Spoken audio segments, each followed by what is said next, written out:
The game plan tonight and what was executed well to pick up a 10-point win? I mean, we knew what they were going to coming in and do.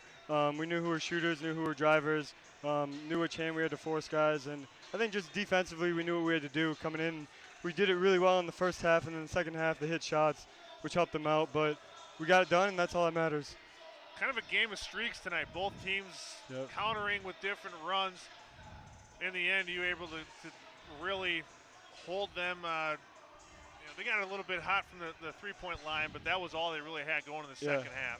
Why was that able to happen tonight defensively? I mean, we've been in a lot of close games here, and I think that's helped us.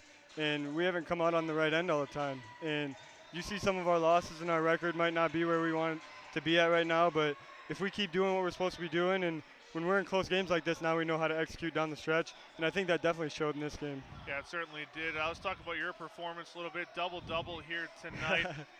Don't usually see 10 rebounds in the stat line for you, but that was obviously something you were able to take advantage of tonight and something your team needed. Yeah, for sure. I mean, especially when Ryan and Ben are off the floor, our coach says guards got to swoop in and help the bigs out with rebounding.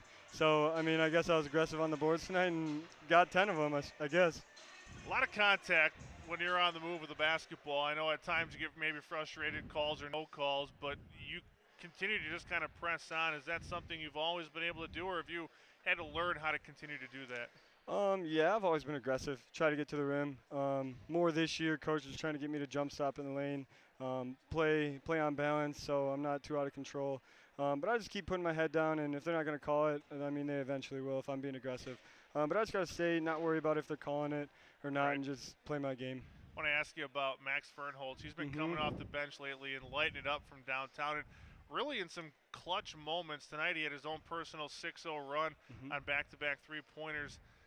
I mean, how exciting is it to have somebody like him be able to come off the bench and just be red hot from essentially stepping on the floor? I mean, it's awesome for him. I love playing with him as a guard, kick it out, and I mean, he's such a good shooter, one of the best shooters I've played with.